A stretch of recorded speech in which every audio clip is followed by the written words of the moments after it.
les enfants seuls. C'est Satan qui t'a séparé de ta propre personne.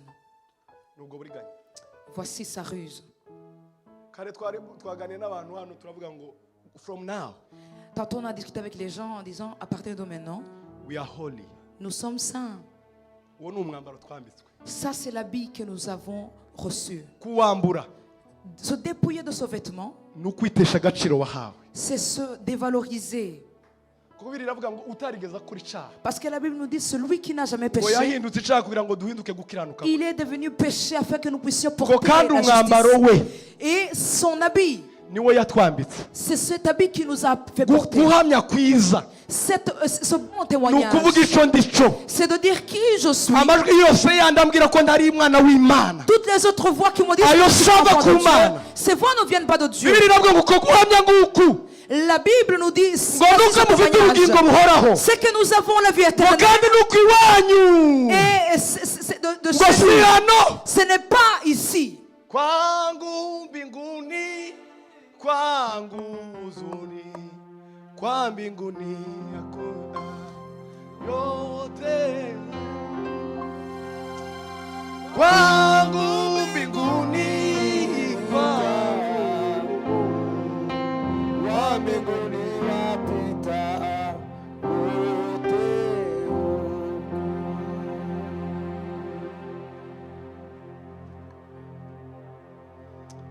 muri Petero igice ca mbere ntabwo mpasoma.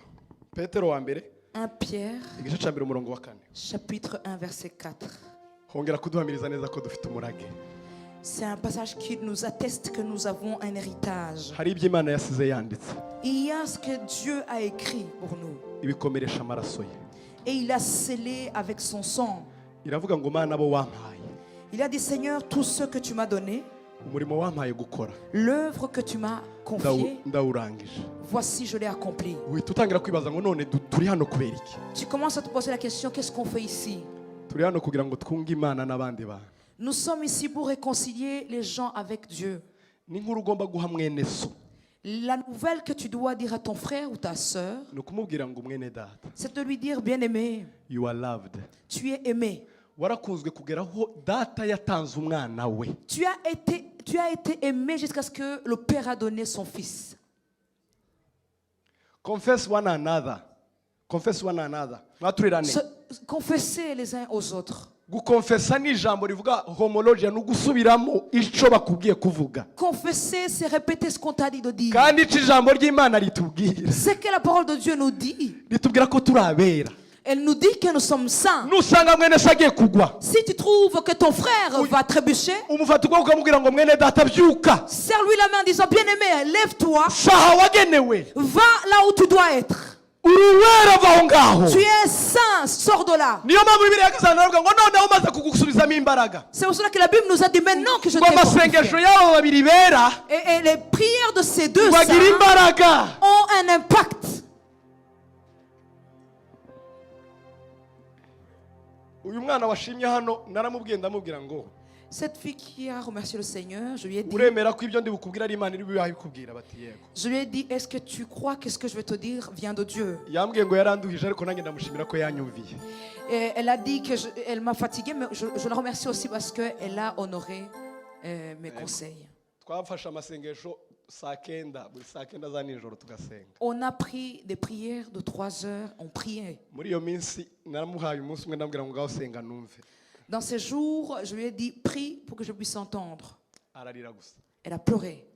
ndamubwira ngo guhera uyu munsi Je lui ai dit, depuis aujourd'hui, tukongera gusenga aya masengesho.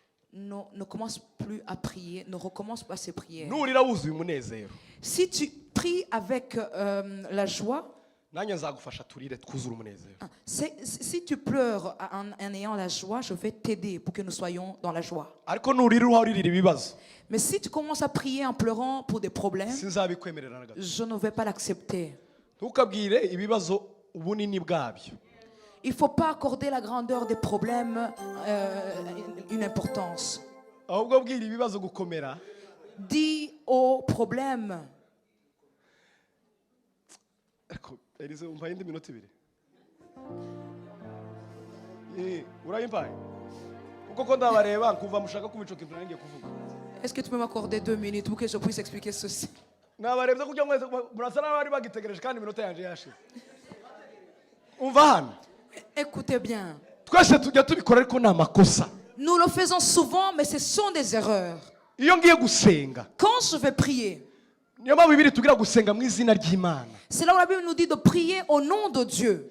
Ibaza Imana. Imaginez-vous Dieu.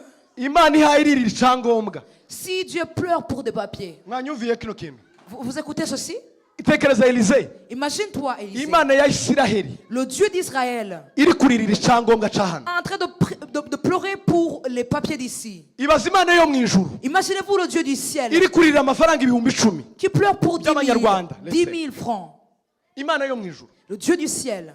Iyo ngiye gusenga mu izina rya data. Quand je prie au nom du Père, vugana n'ibibazo. Je parle problème. Muri autorité y'ijuru. Dans l'autorité divine. Kabwira Satani. Je dis à Satan. Kabwira ngo ntamugabane ufite ku buzima bwanjye. Je lui dis tu n'as pas part dans ma vie. Ibi byiza. Ces bonnes choses. Bikwiriye nk'umwana w'Imana. Je les mérite en tant qu'enfant de Dieu.